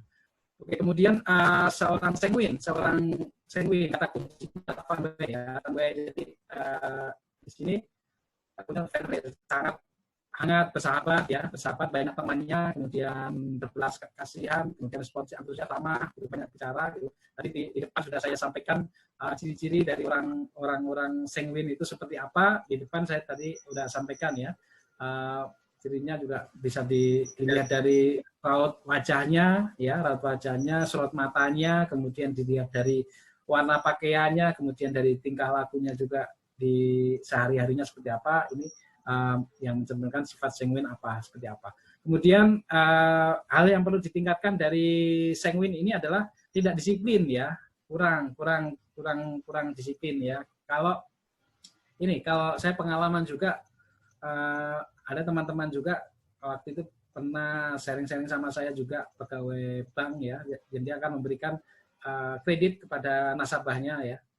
Nah, untuk yang saya sarankan adalah berhati-hati untuk memberikan atau gini atau karakter ini menjadikan salah satu pertimbangan untuk memberikan suatu kredit gitu. Misalkan atau gini, pertimbangan dalam hal ini misalkan orang sanguin biasanya lupa gitu. Misalkan dia kredit kemudian jatuh tempo gitu kan. Jatuh temponya tanggal 25. Nah, kita kalau sudah belajar mengenai personality, oh orang sanguin ini kurang disiplin nih, apa minusnya. Saya harus mengingatkan. Berarti dari tanggal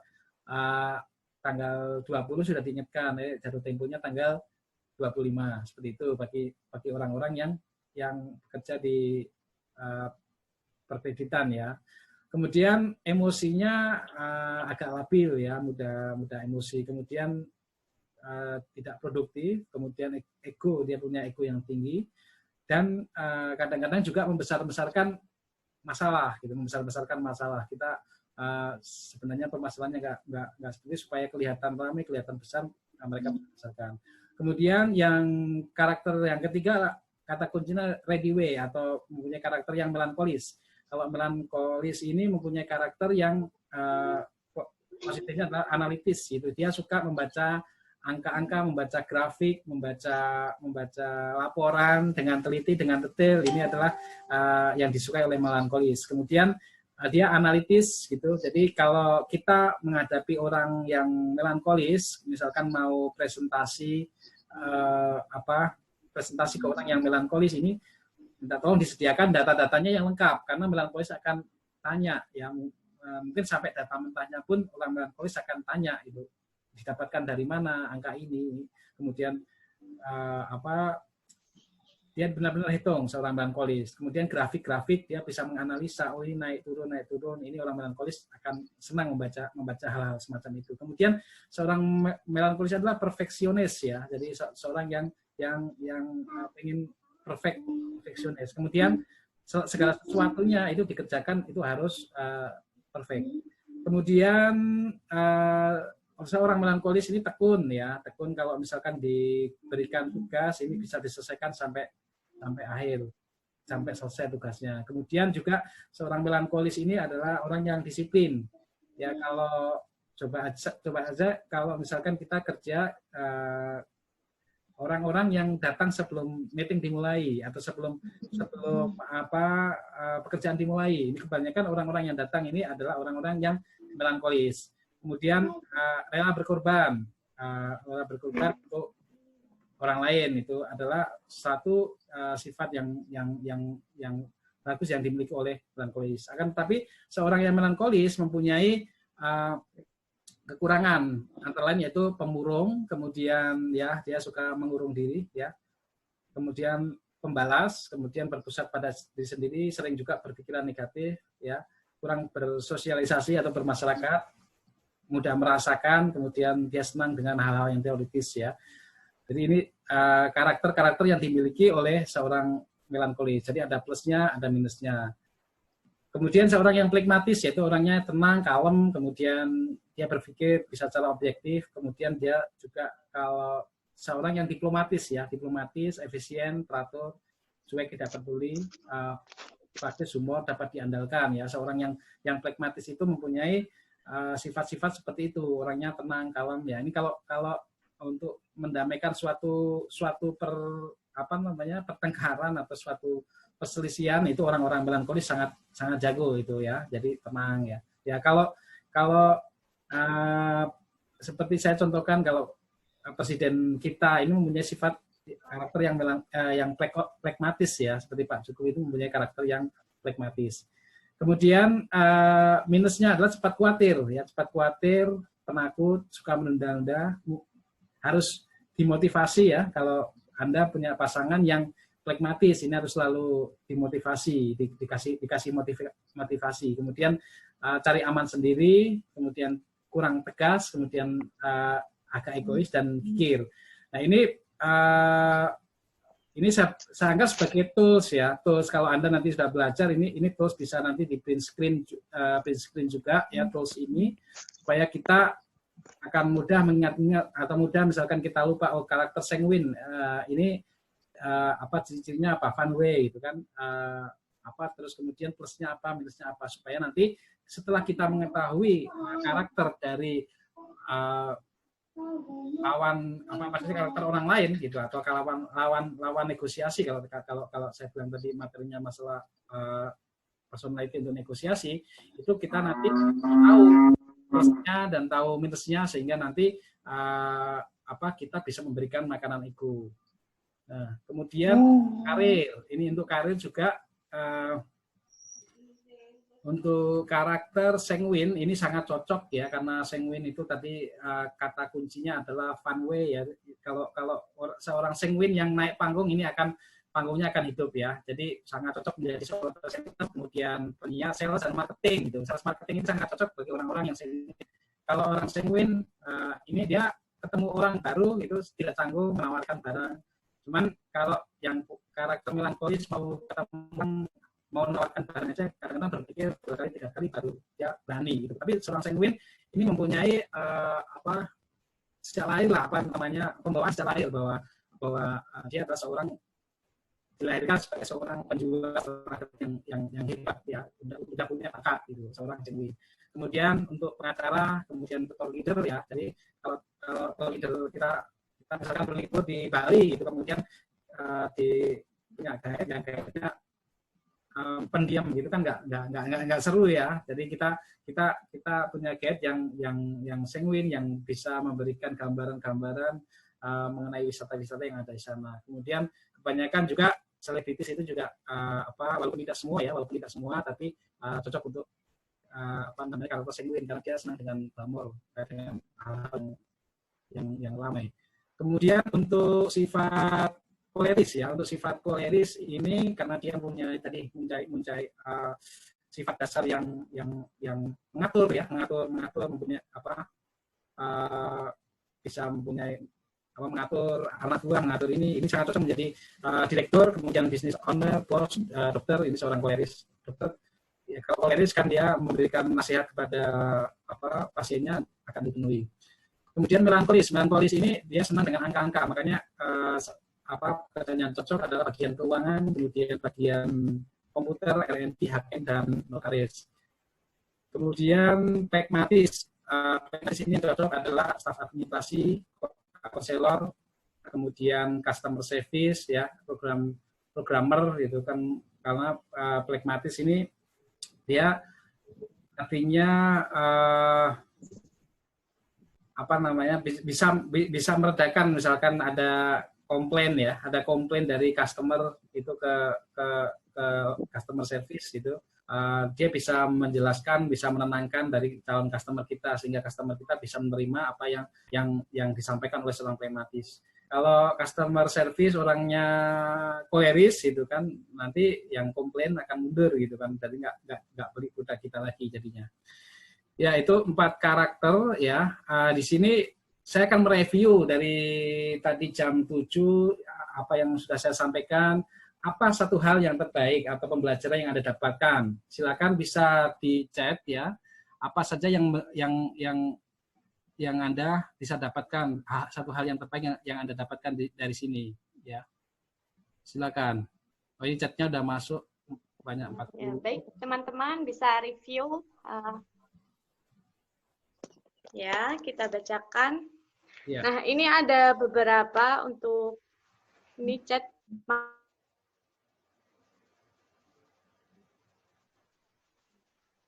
masalah absensi ya. Nanti suaranya agak putus-putus, Mbak. Bisa diulangi, Mbak? Akan panitia perbaiki dulu, mohon bersabar ya. Kemudian chat selanjutnya, Pak. Untuk sekarang, review ataupun pertanyaan kira-kira di pandemi COVID ini saya share di sini. Ya, boleh. Ngopi personality mungkin belum tahu persis bagaimana itu kepribadian. Nah, nanti bisa join lagi, atau yang belum paham mengenai yang disampaikan oleh Pak Joko tadi juga bisa bertanya. Ya, silakan. Monggo silakan dari teman-teman bisa via chat atau bisa open mic-nya, boleh sekali ya. Boleh, silakan. Dari Kak Dinda Lutfiana nih. Ya. Oke, dari Kak Dinda. gimana kalau seandainya karakter pragmatis ingin menjadi owner? Kira-kira bisnis seperti apa yang cocok untuk pragmatis yang punya sifat tenang dan tidak terlalu antusias seperti koleris? Nah, kira-kira gimana nih Pak Ya, tanggapannya? ya. Jadi seorang pragmatis menjadi business owner ya, malah sebenarnya seorang pragmatis menjadi business owner itu karyawan semuanya kan nyaman, ya, karena business ownernya mempunyai karakter yang pragmatis. Dan kalau bisa karyawan bisa tenang, kemudian karyawan bisa memaksimalkan potensinya, gitu kan, pekerjaannya itu bisa maksimal. Ini saya yakin juga karyawan akan bisa, perusahaannya akan bisa tetap maju, Mbak. Kalau misalkan atasan atau bosnya ini jadi seorang pragmatis. Karena seorang pragmatis ini adalah mengayomi ya. Jadi kalau seorang business owner yang punya karakter pragmatis ini akan mengayomi karyawan-karyawannya ya. Jadi karyawannya tidak merasa merasa ikhlas gitu kan. Beda kalau misalkan seorang ya semuanya ada plus minusnya ya. Kalau misalkan seorang koleris jadi business owner, memang dia sangat mengejar apa yang dinamakan targetnya harus capai gitu. Tapi kalau seorang pragmatis ya tidak, artinya dengan pendekatan yang karyawan itu merasa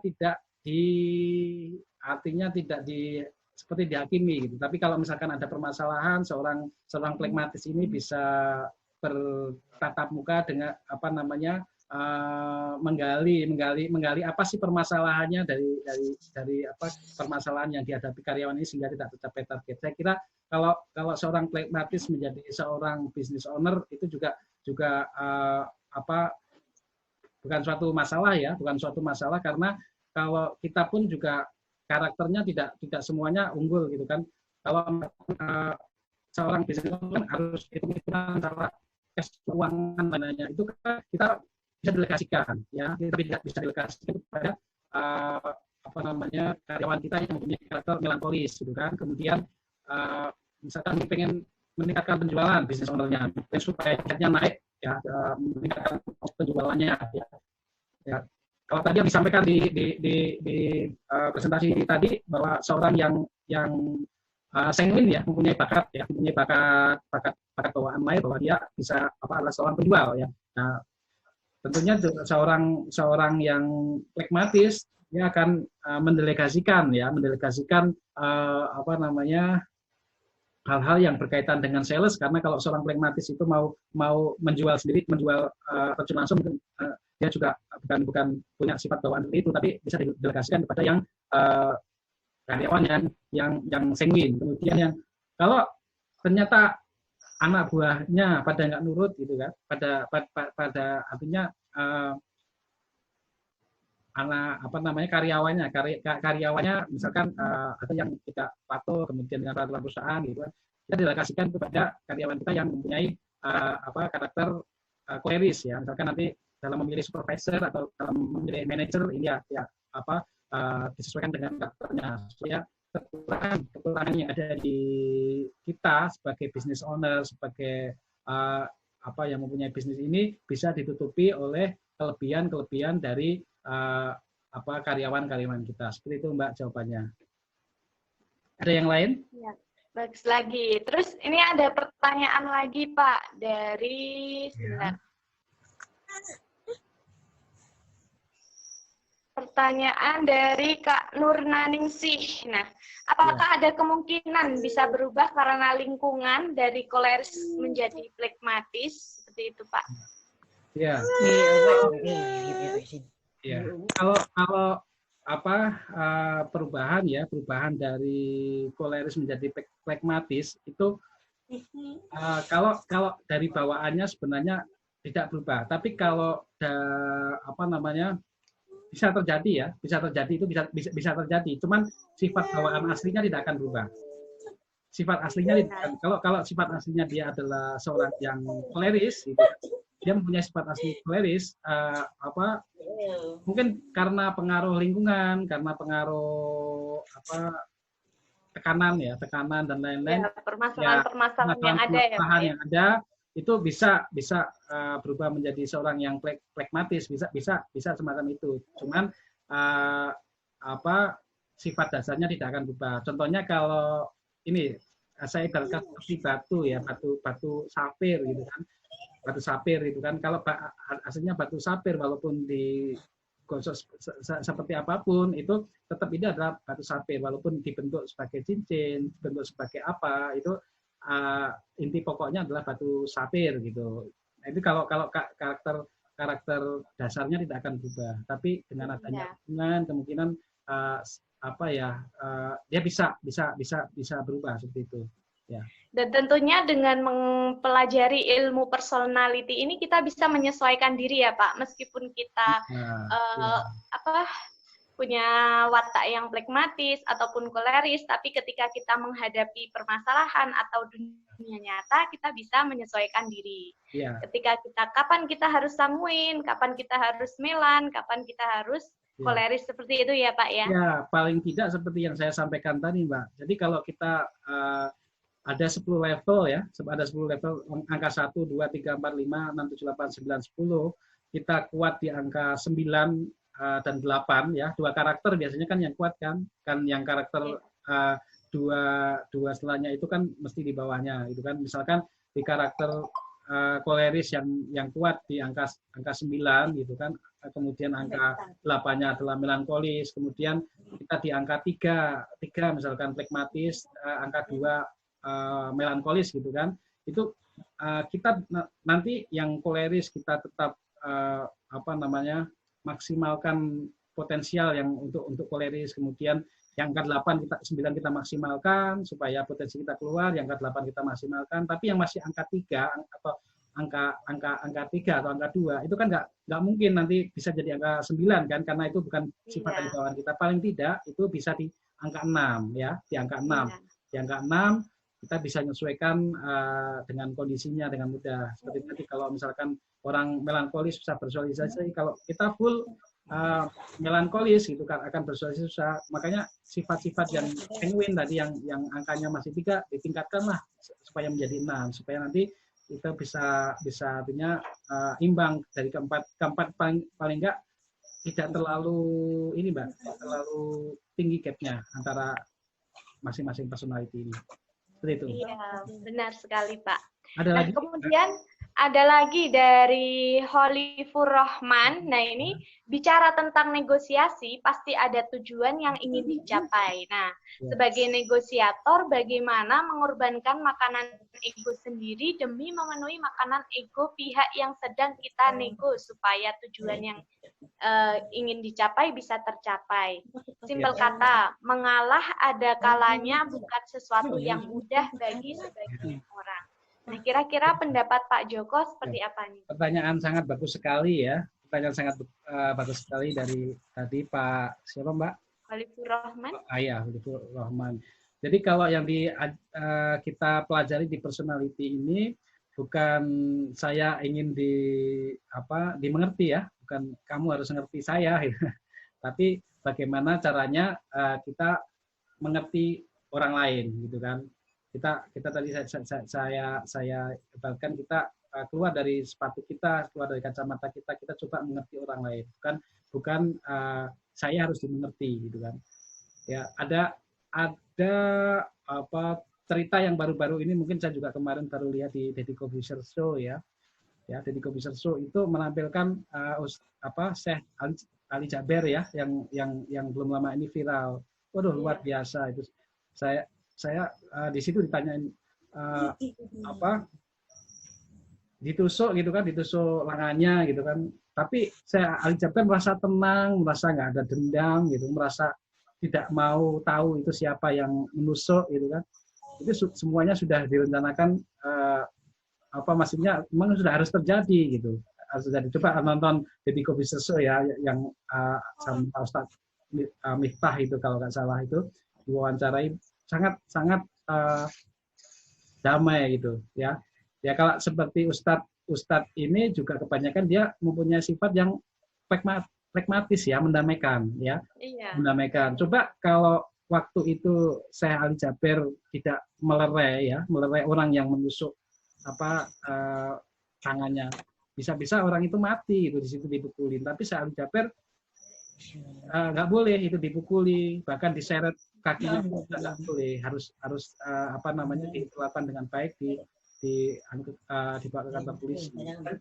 Banyak yang artinya pengen membantu beliau untuk mengusut segala macam, beliau nggak mau tahu. Beliau sangat adem, sangat.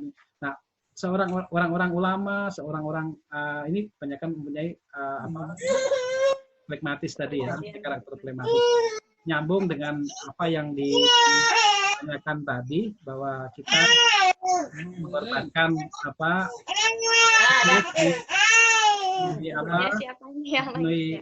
memenuhi makanan ego orang lain. Sebenarnya kita nggak merendahkan kita, nggak mengorbankan kita. Cuman sama sekali tidak merendahkan kita, sama sekali tidak mengorbankan makanan kita. Ya.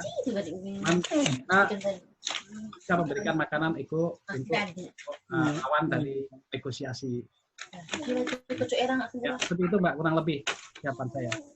Iya, bagus sekali pertanyaan dan juga tanggapannya dari Pak Joko Prasetyo.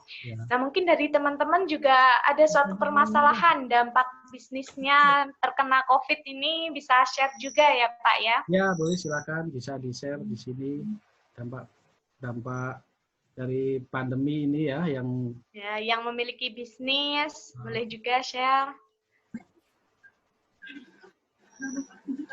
Nah, ini saya juga bacakan review dari Holifur Rahman. Nah, semakin memahami keberagaman ciptaan Tuhan yang Maha Kuasa sesuai firman-Nya bahwa kita memang diciptakan berbeda-beda supaya saling mengenal satu sama lain. Terima kasih sharing-nya. Oke, terima kasih semuanya.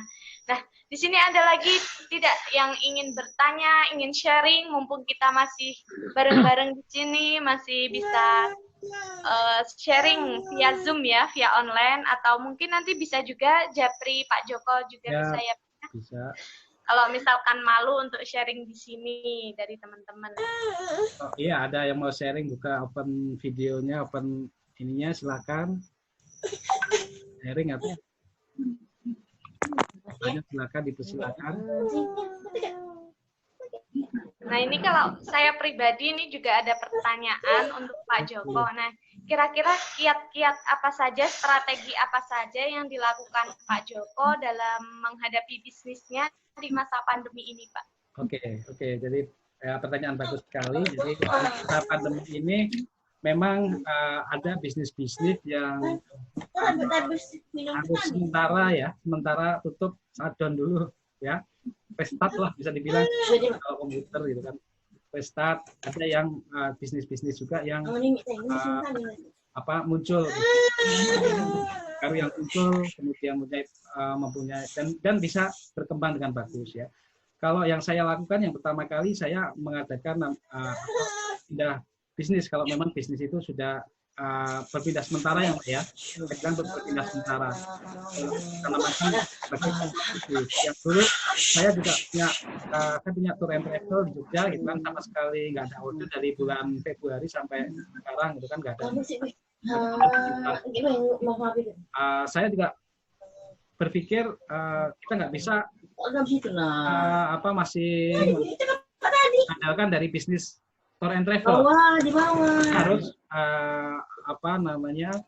beralih ke bisnis lain. Tour and travel ini nantinya saya yakin akan masih bisa bagus lagi. Artinya sudah lewat gitu. Jadi Kak Pipi bisa di-mute dulu, Kak. Suaranya Kak Pipi Arini, dengar suara saya? Kak Pipi Arini? Ya, udah saya Oke. Jadi seperti itu. Yang pertama yang dilakukan adalah pivot bisnis. Kemudian yang kedua, ini masa pandemi seperti ini adalah saat-saat kita ini untuk menyusun strategi.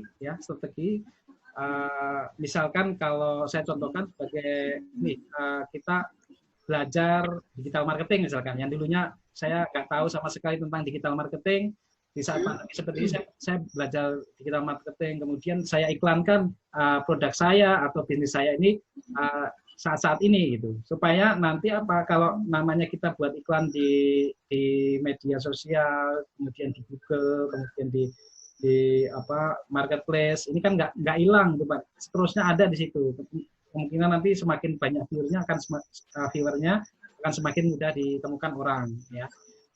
Ini saya apa di masa-masa pandemi ini konsentrasinya adalah kalau bisnis pariwisata ya saya buat iklan sebanyak-banyaknya malah di masa pandemi ini. Supaya apa? Supaya nanti pada saat orang mencari tour and travel bisa menemukan iklan saya di media sosial. Kemudian yang ketiga saat ini bisnis yang apa sedang mempunyai potensial bagus ya, seperti di bidang makanan ya, kemudian alat pelindung diri ya, hand sanitizer ataupun masker ini yang baru naik ininya trennya ya. Cuman ini juga mudah-mudahan hanya segera cepat berlalu ya. Jadi kalau misalkan sekarang produksi masker banyak sekali ya memang ini namanya produk sedang tren ya, produk sedang tren kayak dulu pernah juga kan batu ake, kemudian bunga itu ya ya itu produk tren namanya ya masker pun mudah-mudahan ini hanya produk tren ya, ataupun hand sanitizer.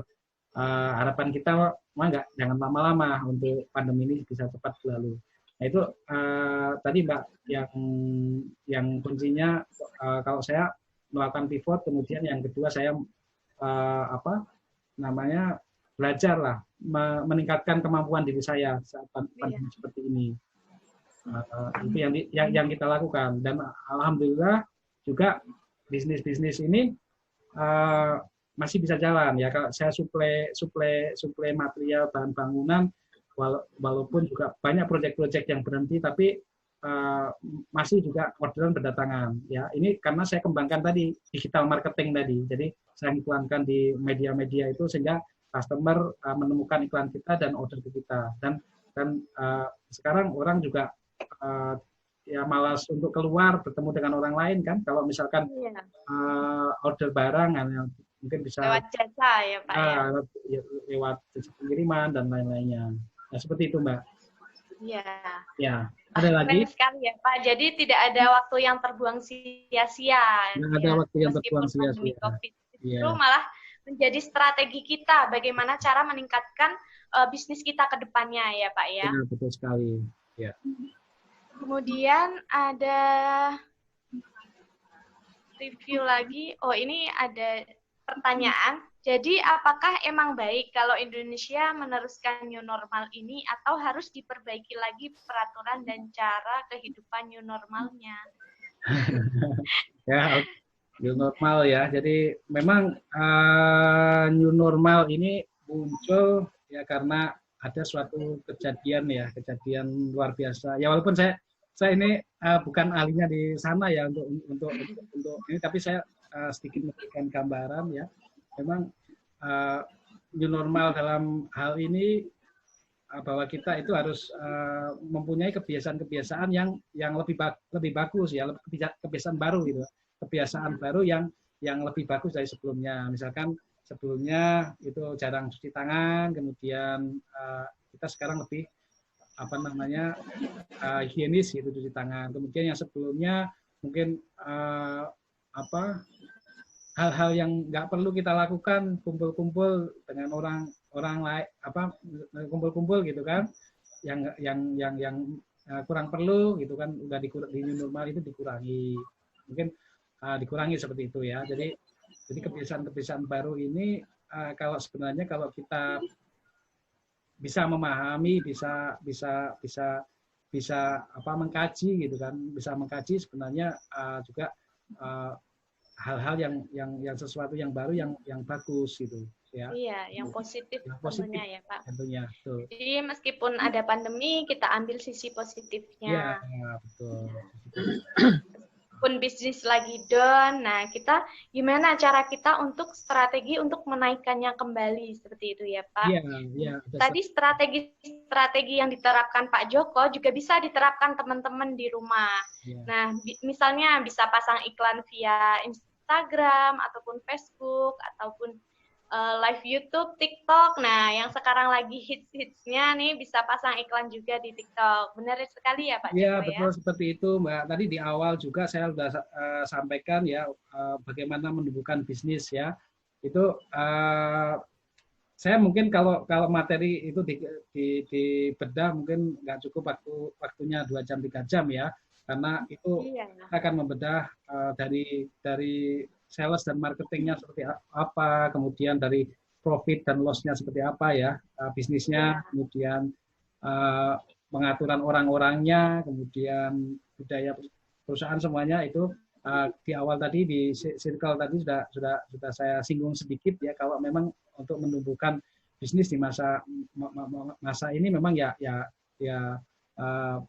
penjelasannya panjang ya, cuman tadi saya berikan gambaran-gambaran aja. Yang terpenting kalau mau bertahan ya di masa seperti ini, tingkatkan omset penjualan, itu penting gitu Mbak. Jadi tingkatkan omset penjualannya, yang caranya bagaimana meningkatkan omset penjualan ya, salah satunya dengan cara tadi beriklan, memperbanyak leads ke calon customer ya, supaya nanti bisa closing. Kita belajar tentang customer CS ya, customer service, supaya orderannya closing gitu kan. Ya, intinya adalah meningkatkan omset. Kalau omset kita sudah besar, sudah tercapai targetnya, mau mengatur yang lain itu akan lebih mudah. Kita mau berbicara tentang human capital, tentang berbicara tentang profit and loss, kita berbicara tentang operation, itu akan mudah kalau kita sudah bisa meningkatkan omset ini. Tapi kalau kita belum belajar bisnis, langsung belajar hal-hal yang rumit ya, belajar tentang operation, belajar tentang akuntansi, keuangan dan lain-lainnya, aduh pusing Mbak, pusing. Jadi nanti bisnisnya nggak jalan-jalan ya. Iya, pelan-pelan ya Pak. Nanti step by step kita pelajari dulu yang supaya bisnis kita bisa tetap hidup, yaitu meningkatkan omset ya, target omsetnya ditingkatkan. Cara-caranya ya nanti mungkin di acara yang lain kita bisa bahas tuntas itu Mbak. Ya. Mungkin lain kali kita bisa mengadakan workshop bareng Pak Joko kali ya, boleh, untuk membedah bagaimana sistem strategi bisnisnya seperti itu. Ya. Nah, udah hampir 2 jam dari udah hampir 2 jam ini. Dari tadi jam 19 ini sudah menunjukkan pukul 20:48 menit. Nah, untuk jatahnya kan harusnya 1,5 jam. Nah, mungkin ini udah berakhir ya pertanyaannya. Dari teman-teman nggak ada pertanyaan lagi kan? Nggak ada pertanyaan atau lagi. Mungkin kita bisa nanti sambung via online, via grup ya. Nah, terima kasih kepada teman-teman yang sudah bergabung, sudah join, sudah meluangkan waktunya untuk ngobrol virtual bareng mentor kepribadian. Nah, akan kami tunggu ke partisipasinya pada acara selanjutnya. Nah, nanti kita akan infokan acara-acara kami di grup juga. Oke, terima kasih juga kepada Bapak Joko Prasetyo yang telah meluangkan waktunya untuk sharing bersama di sini, berbagi ilmunya, mengajari kita semua. Nah, pokoknya alhamdulillah ilmu ini sangatlah bermanfaat untuk kita tentunya. Dan ambillah sisi positifnya, karena kita akan mengembangkan diri kita ke depannya dengan kita memahami sisi positif-positif yang kita temukan pada setiap permasalahan yang kita hadapi. Oke, terima kasih semuanya. Kita akhiri ngobrol virtual kali ini. Untuk absensinya nanti kita bisa share di grup. Terima kasih, saya akhiri. Saya mohon maaf apabila saya banyak salah dalam perkataan maupun perbuatan. Assalamualaikum warahmatullahi wabarakatuh. Selamat malam. Kita tunggu partisipasinya di ngopi selanjutnya. Terima kasih Pak Joko. Sama-sama Mbak.